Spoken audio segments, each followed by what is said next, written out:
10वां दिन लॉकडाउन का 11 दिन अभी भी बाकी। नमस्कार, स्वागत है आप सभी का। आपके साथ मैं हूं पुनीत। मध्य प्रदेश में कोरोना का कहर लगातार बढ़ता जा रहा है और देश का सबसे स्वच्छ शहर इंदौर, सबसे ज्यादा मामले यहीं से सामने आए हैं। अब तक प्रदेश में कुल 119 लोग कोरोना वायरस के संक्रमण की जद में हैं और इनमें सबसे ज्यादा 89 मरीज इंदौर से।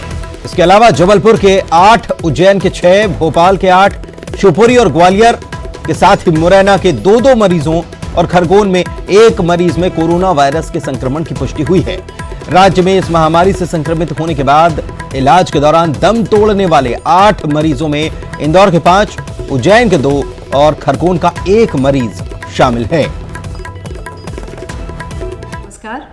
आज 2 अप्रैल 2020 की स्थिति में मध्य प्रदेश में कोरोना वायरस से संक्रमित कुल व्यक्तियों की संख्या 107 है। इनमें हमारे पास जो हमारे उपचाररत लोग थे, 8 लोगों की मृत्यु हो चुकी है। 2 की मृत्यु आज ही प्रातः हुई है। मैं ये बताना चाहूँगी सबको कि ये उम्र दराज लोग थे, बड़ी उम्र के लोग थे और इनकी कोई ना कोई अन्य स्वास्थ्य समस्या साथ में थी, जिसके कारण इनकी जो रोग प्रतिरोधक क्षमता है वो। और अरुण त्रिवेदी हमारे इंदौर से संवाददाता हमारे साथ फोन लाइन पर जुड़े हुए हैं, उनसे जानकारी ले लेते हैं। अरुण, लगातार इंदौर में मामले सामने आ रहे हैं। अर्धसैनिक बलों तक की मांग कर ली गई थी और इंदौर में 2 दिन पहले जो तस्वीर सामने आई थी, उसके बाद अब टोटल लॉकडाउन चल रहा है, लेकिन फिर भी मामले लगातार देखने में आ रहे हैं कि बढ़ते जा रहे हैं। बिल्कुल, देखिए जो इंदौर के कुछ इलाके हैं जिसमें चंदन नगर, खजराना, रानीपुरा, इन इलाकों में आजाद नगर, इन इलाकों में मरीजों की संख्या बढ़ रही है। कम्युनिटी संक्रमण की आशंका बढ़ गई है क्योंकि इनके जो भी मरीज मिल रहे हैं उनकी ना तो कॉन्टैक्ट हिस्ट्री है, ना ही कोई ट्रैवल हिस्ट्री है। उनने कहा ना कहीं की यात्रा की थी, ना उनको। अरुण, आपकी आवाज ठीक से नहीं मिल पा रही है। आपकी आवाज ठीक से नहीं मिल पा रही, शायद कुछ तकनीकी दिक्कत है। कोशिश हम करते हैं फिर से आपसे संपर्क करने की, लेकिन लगातार कोरोना के मरीज बढ़ते जा रहे हैं और 90 के पास करीब इंदौर में ये मामला पहुंच चुका है। अरुण हमारे साथ जुड़े हुए हैं, उन तक अगर आवाज पहुंच रही है। अरुण, अपनी बात रखें। देखिए, अगर इंदौर की बात की जाए तो इंदौर में लगातार इसका संक्रमण फैलता जा रहा है और अभी इसकी कम्युनिटी संक्रमण की आशंका बढ़ गई है क्योंकि अधिकतर मरीजों की ना तो कोई ट्रैवल हिस्ट्री मिल रही है, ना ही कॉन्टैक्ट हिस्ट्री मिल रही है। उन्होंने ना कोई यात्रा की, ना वो किसी के कांटेक्ट में आए। ऐसे में अब जो तेजी से मरीज मिल रहा है उसमें ऐसा लग रहा है कि कम्युनिटी संक्रमण की ओर इंदौर बढ़ रहा है और अगर ये होता है तो इसमें बहुत ज्यादा चिंता की बात है क्योंकि इससे फिर एक महामारी तेजी से फैलेगी। अभी तक 89 मामले सामने आ चुके हैं पॉजिटिव, 5 की इंदौर में मौत हो चुकी है। जिन इलाकों में जो घनी बस्तियां हैं, जो सहयोग नहीं कर रहे थे स्वास्थ्य विभाग का, उन इलाकों में 5 पैरामिलिट्री फोर्स की कंपनियां है वो तैनात की जाएंगी। आज वो कंपनियां पहुंचने की संभावना है। जब ये कंपनियां पहुंच जाएंगी तो उन इलाकों में तैनात कर दिए जाएंगी जहां पर घनी बस्तियां हैं, जहां के लोग सहयोग नहीं कर रहे थे स्वास्थ्य विभाग का, प्रशासन का, उनमें उनको तैनात किया जाएगा। साथ ही हम बताते हैं कल 7 लोगों को गिरफ्तार किया गया था जो टाटवट्टी वागल इलाका है जहां पर पुलिस मेडिकल टीम पे हमला हुआ था। उसमें से 4 पर रासुका लगा दी गई है। मुख्यमंत्री शिवराज सिंह चौहान ने साफ कहा था कि इन पर को कड़ी से कड़ी सजा दी जाए। जिन्होंने मेडिकल टीम पे हमला किया है तो उनमें से 4 पर रासुका की कार्रवाई की है और 7 लोग अभी तक गिरफ्तार हुए हैं। तो उन लोगों की पहचान की जा रही है जिन्होंने मेडिकल टीम पे हमला किया था और उन जो सेंसिटिव इलाके हैं वहां पर मेडिकल की टीम भी पहुंच रही है और लोगों घर घर जाकर बीमार लोगों की जानकारी जुटा रही है जिससे कि उनको अस्पताल में लाया जा सके, उनका इलाज किया जा सके। शुक्रिया आपका इस जानकारी के लिए। तो देश में 21 दिनों के लॉकडाउन की मियाद है और लगातार बढ़ते कोरोना के नए मामलों के बीच प्रधानमंत्री नरेंद्र मोदी आज सुबह 9 बजे एक वीडियो संदेश देश के सामने रखेंगे। प्रधानमंत्री मोदी ने खुद ट्वीट कर इस बात की जानकारी दी, जिसमें उन्होंने लिखा कि शुक्रवार सुबह 9 बजे देशवासियों के साथ मैं एक वीडियो संदेश साझा करूंगा। पीएम मोदी का यह ट्वीट सभी राज्यों के मुख्यमंत्रियों के साथ लॉकडाउन पर वीडियो कॉन्फ्रेंसिंग की मीटिंग के बाद आया है।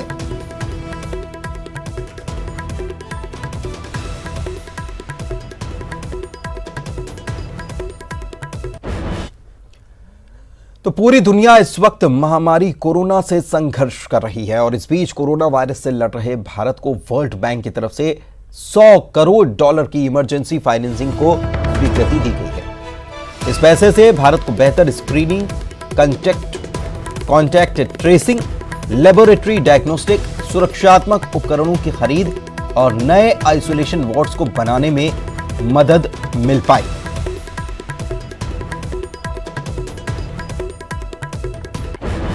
तो भारत को वर्ल्ड बैंक की तरफ से मदद मिली है।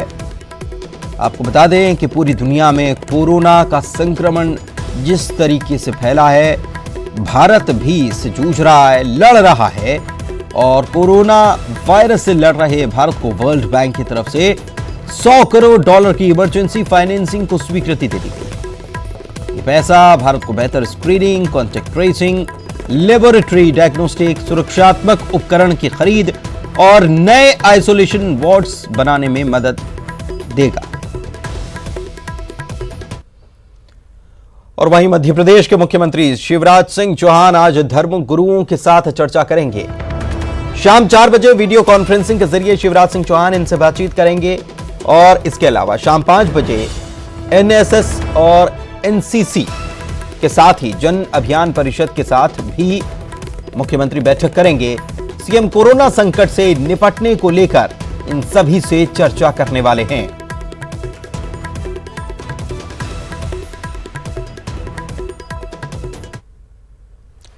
सीएम शिवराज सिंह चौहान ने बड़ा बयान दिया है। सीएम ने साफ किया है कि कोरोना के खिलाफ काम कर रहे लोगों को अगर काम नहीं करने दिया गया तो रासुका की कार्रवाई भी करने से नहीं चूकेगी सरकार। सीएम ने कहा है कि कोरोना को रोकने के लिए सरकार जो भी जरूरी कदम होंगे वो जरूर उठाएगी। सीएम के आदेश के साथ ही इंदौर में स्वास्थ्य कर्मचारियों से मारपीट मामले में 4 लोगों के खिलाफ रासुका लगाई गई है। इन लोगों को गिरफ्तार कर जेल भेज दिया गया है। मैं तो 23 तारीख की रात को मुख्यमंत्री बना, तब से कार्रवाई लगातार जारी है। हमने जिला प्रशासन को भी बदलने का काम किया है। अब सारी आवश्यक व्यवस्थाएं, टेस्टिंग की, इलाज की, आइसोलेशन की, क्वारंटाइन की, सारी व्यवस्थाएं हमने बनाई है। और जो टेस्टिंग हम कर रहे हैं उसी से इतने पॉजिटिव प्रकरण सामने आए हैं, पॉजिटिव केस सामने आए हैं। पॉजिटिव अगर है तो पता चलना जरूरी है, क्योंकि उसके बाद हम इलाज की व्यवस्था सुनिश्चित कर रहे हैं। उनके संपर्क में जो भाई और बहन आए हैं, उनके परिजन, उनके मित्र, उनके सहयोगी, उनको भी क्वारंटाइन में रख रहे हैं। उस इलाके में भी सारे सुरक्षात्मक उपाय किए जा रहे हैं। मुझे विश्वास है जल्द हम स्थिति पर नियंत्रण कर लेंगे। इधर इंदौर के टाटपट्टी बाखल इलाके में पुलिस ने फ्लैग मार्च निकाला था। इस दौरान कई थानों के प्रभारी, सीएसपी और एएसपी भी मौजूद थे। इस दौरान लोगों से घरों में ही रहने की अपील की गई। इस इलाके में भी स्वास्थ्य कर्मचारियों से मारपीट की गई थी। वहीं एक बार फिर से डॉक्टर्स की टीम इलाके में पहुंची और संदिग्धों की जांच की गई। मौलाना और धर्म गुरु भी इनके साथ थे। इन लोगों ने स्थानीय लोगों को समझाया और प्रशासन को मदद करने को कहा। स्थानीय लोगों ने भी घटना के लिए मुआफी मांगी। भैया छोटे किस्म के जो लोग होते हैं उन्होंने बच्चों को बहकाया और उसके अंदर एक गलतफहमी हो गई थी कि किसी महिला को जो है जबरन में डॉक्टर लोग ले जा रहे हैं, जबकि हमारे हमेशा यहाँ के वर्कर साथ में रहते हैं। इसके पहले भी ये पूरी सर्वे करा गया है और यहाँ से 80 लोग कम से कम वो राव में इधर जितने जो इन्होंने बना रखे सेंटर उसके अंदर भर्ती है लोग। यहाँ हम पूरा महिला सहयोग करने को राजी है और प्रशासन को और स्वास्थ्य विभाग को हम किसी बात की तकलीफ नहीं होने देंगे। हम पूरा महिला उनके साथ है और जो भी कल हमारे यहाँ घटना हुई उसके लिए हम बहुत शर्मिंदा है क्या कि हमारे महल्ले के कुछ बच्चों ने कर दी और सारे हिंदुस्तान की तो दाव पे लगा दिया। और वहीं इंदौर में एक कोरोना पॉजिटिव मरीज का बयान भी सामने आया। शबीर हुसैन रंगवाला 8 दिन पहले कोरोना पॉजिटिव थे, लेकिन अब वे पूरी तरह से ठीक हैं। शबीर अरविंदो अस्पताल में हैं। शबीर ने लोगों से लॉकडाउन का पालन करने की अपील की और साथ ही कहा कि इस बीमारी से डरने की जरूरत नहीं है, लेकिन हाँ, जो सरकार की तरफ से निर्देश दिए जा रहे हैं उनका पालन जरूर करना है। शब्बीर रंगवाला कोविड-19 पेशेंट। अब मैं पूरी तरह से ठीक हूँ, मेरा इलाज हो चुका है और फ़िलहाल सेम्स हॉस्पिटल में हूँ। यहाँ पर बहुत अच्छी तरह से मरीज़ों की देखभाल की जा रही है। साफ़ सुथरा एनवायरनमेंट है और डॉक्टर भी यहाँ पे बहुत अच्छी केयर कर रहे हैं सब मरीज़ों की जो भी यहाँ पे हैं। और मेरा संदेश है ये सारी जनता के लिए कि कोरोना से डरने की कोई आवश्यकता नहीं है। भारतीय वातावरण में ये इतना असरदार नहीं है। इसके जो इफ़ेक्ट्स हैं भारतीयों के ऊपर वो इतना ख़तरनाक नहीं है, इतना भयावह नहीं है। इससे डरने की ज़रूरत नहीं है। सिर्फ सतर्कता सबसे बड़ी चीज़ है, उसको संभालना है। और वहीं इंदौर पुलिस ने कोरोना को लेकर जागरूकता अभियान चलाया। इस दौरान पुलिस ने सड़क पर कोरोना भूत को लेकर उतार दिया। भूत की वेशभूषा में खड़े कई वॉलंटियर्स ने कोरोना के खिलाफ जागरूकता का संदेश लोगों तक पहुंचाया। साथ ही बेवजह सड़क पर न उतरने की नसीहत दी। पुलिस ने इंदौर के अलग अलग चौराहों पर कोरोना भूत के जरिए संदेश दिया।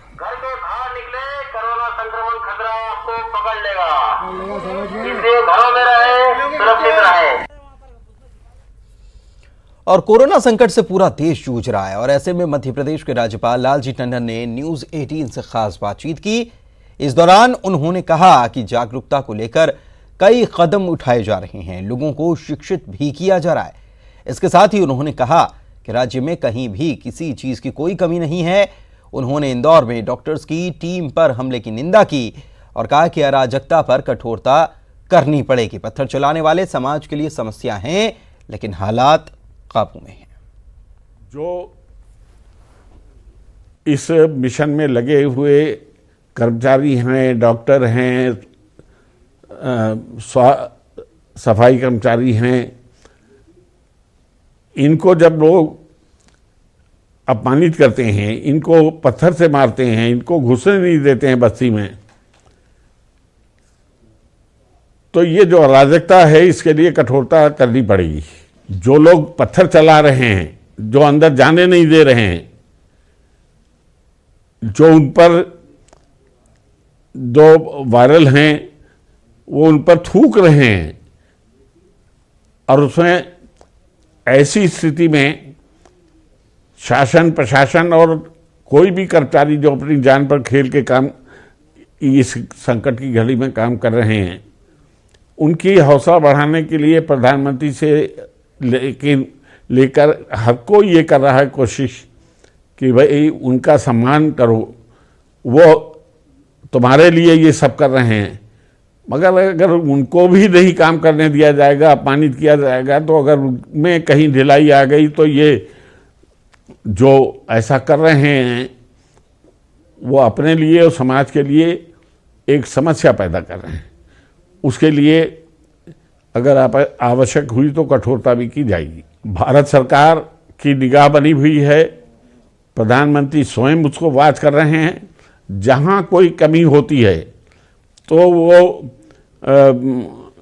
WHO जो है वो उसकी गाइडलाइन के अनुसार तुरंत कार्रवाई हो रही है। रात दिन लोग लगे हुए हैं, उसमें प्रशासन को दोष देना या उनकी गलती निकालना ये गलत है। और इंदौर शहर के टाट पट्टी बाखल में डॉक्टरों के साथ हुई मारपीट मामले पर कैलाश विजयवर्गीय ने प्रतिक्रिया दी। रेसिडेंसी कोठी पर डॉक्टर और जिला प्रशासन के अधिकारियों के साथ मीटिंग कर डॉक्टर्स को सुरक्षा का भरोसा दिलाया। उन्होंने निर्देश दिए कि इस तरह की घटना दोबारा न हो। वहीं इस मामले में कलेक्टर ने भी सख्ती की बात कही और पैरामिलिट्री फोर्स की 5 कंपनियां मांगी हैं, जिन्हें ऐसे हालात में इलाकों में तैनात किया जाएगा।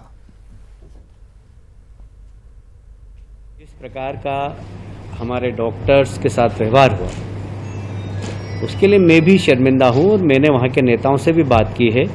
शहर में इसकी पुनरावृत्ति नहीं होना चाहिए, क्योंकि बहुत विपरीत परिस्थिति में डॉक्टर्स, पैरामेडिकल स्टाफ सब लोग काम कर रहे हैं। यदि ऐसे समय में उनकी जान को खतरा हो जाएगा तो कोरोना का खतरा इस शहर में और बढ़ जाएगा।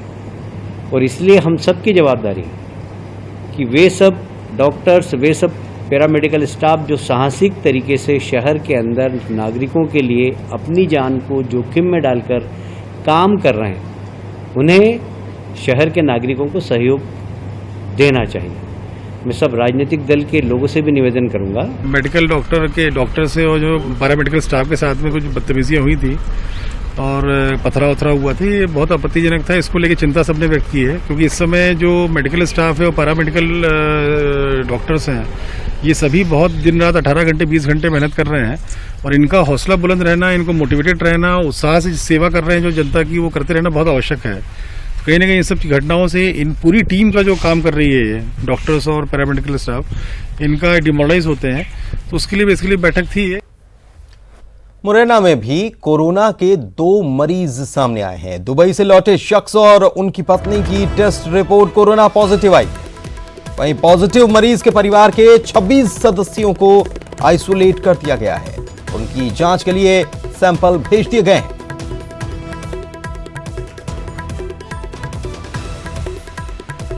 के 2 निवासी हैं जिनको हम लोगों ने पहले ही सस्पेक्ट केस मानते हुए पिछले 2 दिनों से क्वारंटाइन हॉस्पिटल में कर रखा था। उनका सैम्पलिंग करने के बाद आज शाम को जो है हमारे पास रिपोर्ट आई है कि वो दोनों एसिम्प्टोमेटिक थे, मतलब उनके कोई लक्षण नहीं है, लेकिन फिर भी उनका टेस्ट जो है पॉजिटिव आया है। इसलिए उनका जो तत्काल उपचार प्रारंभ करना है वो हम लोगों ने जो है जिला अस्पताल में कर दिया। आप सबके जानकारी के लिए ये भी बता दें कि इनके परिवार में और इनके प्राइमरी कांटेक्ट और सेकेंडरी कांटेक्ट में जितने भी लोग आए थे, इन सभी 26 लोगों को जो है पृथक से आइसोलेशन फैसिलिटी में क्वारंटाइन किया गया है। इन सबका भी सैंपल लेकर जो है कल ही भेज दिया गया था। संभवतः कल या परसों तक इन सबके भी सैंपल्स हमारे पास आ जाएंगे। ये मैडम से कहीं बाहर से मैम ये बाहर से आता 17 मार्च को, लेकिन इससे पहले इसकी जांच क्यों नहीं हो पाई थी? ये व्यक्ति जो है डेफिनेटली इनका ट्रैवल हिस्ट्री रहा है, तो मतलब एक राहत की सांस तो यही है कि ये कोई कम्युनिटी स्प्रेड का मामला नहीं है। इनका विदेश से दुबई से आने की ट्रैवल हिस्ट्री थी। इन्होंने अपनी ट्रैवल हिस्ट्री को छुपाया हुआ था और इनको लगा था कि जब इनकी स्क्रीनिंग दोनों एयरपोर्ट्स पे, दुबई और दिल्ली के एयरपोर्ट्स में हो गया था और इनके कोई लक्षण नहीं थे, तो इन्होंने डिक्लेयर नहीं किया था। और यहां रुक रहे हैं, एक ब्रेक के लिए, चलते लौटेंगे। ब्रेक के बाद आपका स्वागत है। कोरोना वायरस को लेकर मध्य प्रदेश के अधिकारियों के साथ केंद्रीय मंत्री फग्गन सिंह कुलस्ते ने वीडियो कॉन्फ्रेंसिंग के जरिए चर्चा की। केंद्रीय मंत्री ने लॉकडाउन में तैयारियों और दूसरी व्यवस्थाओं की जानकारी ली। इसके साथ ही जरूरी निर्देश दिए। मंत्री ने सामान की कालाबाजारी न हो, इसे लेकर अधिकारियों को निर्देश दिए। वीडियो कॉन्फ्रेंसिंग में मंडला, डिंडौरी, नरसिंहपुर के कलेक्टर, एसपी और स्वास्थ्य अधिकारी जुड़े। क्योंकि आने वाले दृष्टि से, और तीसरा एक जो अनुभव आया है कि जहां जहां हम राशन या जो सरकारी दुकानें हमारी खाद्यान्न की, वो डिस्ट्रीब्यूशन है प्रॉपर नीचे, ये जानकारी आई है कि हमने जैसे एडवांस में देने की जो व्यवस्था हमने किया है, वो मार्केट के अंदर ना जाए, ये चिंता करना पड़ेगा। मुझे लगता है कि कलेक्टर साहब भी बैठे हैं, वो इसको एक बार है तो अपने को 2-3 चीजों को प्रकाशन के तौर पर देखना पड़ेगा। अन्यथा लोगों को हम सुविधाएं तो हम देंगे, परंतु वहां पर वो उसका बड़ा मिसयूज भी होने लगता है, ये इसको थोड़ा केयर करना पड़ेगा। और इधर बिलासपुर में एक कोरोना संदिग्ध युवती के खिलाफ पुलिस ने अपराध दर्ज किया है। क्वारंटाइन के बावजूद युवती निर्देशों की अनदेखी कर रही थी। दरअसल सरकंडा थाना क्षेत्र में बीते दिनों एक युवती को स्वास्थ्य विभाग ने घर में ही क्वारंटाइन किया था। निर्देशों के तहत घर के बाहर कोविड-19 का पोस्टर भी चिपकाया गया था और युवती को सोशल डिस्टेंसिंग बनाने के निर्देश दिए गए थे। लेकिन न सिर्फ पोस्टर को उखाड़ दिया गया, बल्कि युवती निर्देशों की अनदेखी कर बाहर आना जाना भी करती रही। पुलिस को जब इसकी जानकारी मिली तो पुलिस ने युवती के खिलाफ धारा महामारी अधिनियम के तहत अपराध दर्ज कर लिया है। और तलब है कि बीते दिनों युवती कोलकाता से फ्लाइट से रायपुर पहुंची थी। इस दौरान बगल की सीट पर जो महाराष्ट्र का युवक बैठा था, उसे कोरोना पॉजिटिव पाया गया है। इसके बाद एहतियात के तौर पर युवती को भी क्वारंटाइन किया गया। अभी हाल ही में कोलकाता से रायपुर प्लेन से सफर की है, उसके बगल में रहने वाले महाराष्ट्र के एक व्यक्ति जो है वो कोरोना पॉजिटिव पाया गया है। उक्त को देखते हुए जो कोरोना वायरस है वो ना फैले, ऐसा सोच के स्वास्थ्य विभाग के द्वारा उक्त युवती का स्वास्थ्य स्कैनिंग करके उसको होम क्वारंटाइन के लिए 31 तारीख से 21/4 तक का समय दिया गया था। तो युवती के द्वारा उसके घर में जो कार्ड लगाया गया है उसको वो फाड़ के फेंक दिए, जिसके कर्तव्य में स्वास्थ्य विभाग के द्वारा जाकर यहाँ अपराध पंजीबद्ध करा गया, जिसमें अपन महामारी अधिनियम और धारा 144 का उल्लंघन, साथ ही 267 और 271 का अपराध पंजीबद्ध किया। और नरसिंहपुर जिला अस्पताल में 10 ऐसे कर्मचारी हैं जो पिछली 22 मार्च से अस्पताल में जुटे हुए हैं। ये लोग लगातार मरीजों की सेवा में लगे हैं। कोरोना पेशेंट्स के लिए यहाँ आइसोलेशन वार्ड भी है, लिहाजा अस्पताल के कर्मचारी लगातार अपनी ड्यूटी निभा रहे हैं। कोरोना से लड़ने के लिए सबसे पहले तो हमारा उद्देश्य है कि कोरोना से जो भी मरीज आते हैं या कोरोना से मतलब उनका संक्रमण ना हो, संक्रमण तेजी से बढ़े ना, उनके सिस्टम में जाँच हो, स्क्रीनिंग हो, सैंपल हो। और इसके लिए हम लोगों ने एक अलग से फ्लू OPD बनाई है, जहाँ पे स्क्रीनिंग होती है, सैंपलिंग होती है, आइसोलेशन वार्ड बने हैं। आइसोलेशन वार्ड पर हमारे 60 आइसोलेशन बेड हैं, जिनमें अभी तक 4 आइसोलेशन में 4 पेशेंट हैं जिनके सैंपल नेगेटिव आए हैं। टोटल जांच हमारी जबलपुर में हो रही है, इसमें हमने 16 जांचें भेजी हुई हैं, जिसमें सभी नेगेटिव आए हैं। और इसी के साथ इस बुलेटिन में फिलहाल इतना ही। घर पर रहिए, सुरक्षित रहिए, अपना ख्याल रखिए। नमस्कार।